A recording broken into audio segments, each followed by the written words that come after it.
일본의 방사능 오염수 방류에 따른 우리 해안의 대비 태세를 점검하는 연속보도 마지막 순서입니다. 전라남도나 부산과 마찬가지로 강원도도 방사능 검사 횟수를 늘리는 등 여러 가지 대응을 하고 있습니다.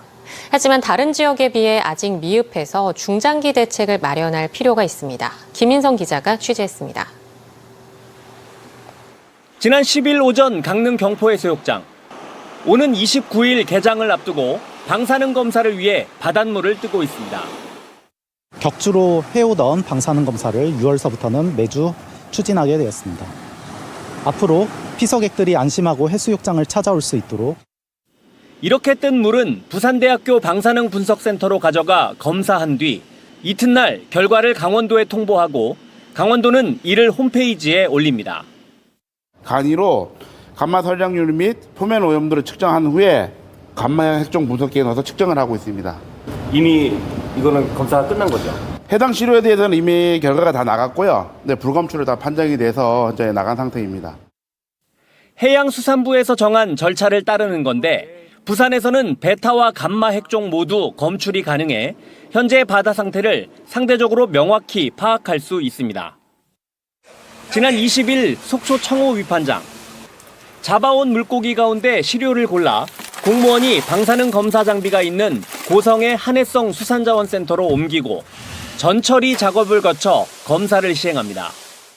저희 위판되는 수산물에 대해서 방사능 검사는 만초를 원칙으로 실시하고 있으며 검사 결과는 그날 공개함으로써 우리 바다에서 잡힌 수산물의 안전성 확인을 위해 춘천과 고성에 한 대씩, 강릉에는 2대의 방사능 검사 장비를 갖추고 있고 장비를 통해 세슘과 요오드 같은 감마 핵종을 분석할 수 있습니다.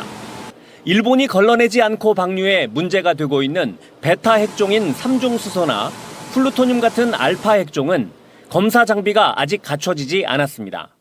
실제 방사능 분석 장비 보유 현황을 다른 지역과 비교해 보니 전남, 부산에 비해 크게 부족했고 하반기 추가 도입 계획도 없는 것으로 나타났습니다. 하지만 강원도는 일본이 방류하고 있는 해수가 강원도 해역에 영향을 미치려면 아직은 시간이 걸리는 만큼 당장은 추가 장비가 필요 없다는 입장입니다. 지금 현재는 해수부에서 저희가 하지 않는 검사들을 좀 하고 있기 때문에 그 자료들을 받아서 활용을 하고 있고요. 어떤 유의미한 데이터들이 나오거나 해서 우리도 장비를 추가적으로 구입해야 될 필요가 있겠다 하면 저희도 준비를 해서. 전문가들은 일본이 오염수를 방류하는 만큼 우리나라 해역에서의 점검을 꼼꼼히 하고 특히 일본에서 수입한 식품이나 수산물은 정밀한 점검 체계를 갖춰야 한다고 주문했습니다.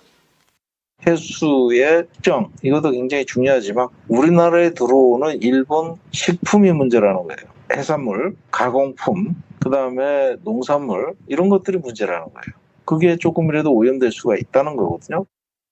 따라서 강원도의 경우 정부와 타 지자체 등과 방사능 데이터를 공유해 축적하는 한편 일본산 식품에 대한 원산지 검사를 강화하고 방사능 장비 확충과 전문 인력 육성 같은 중장기 대책도 갖춰나갈 필요가 있습니다. MBC 뉴스 김인성입니다.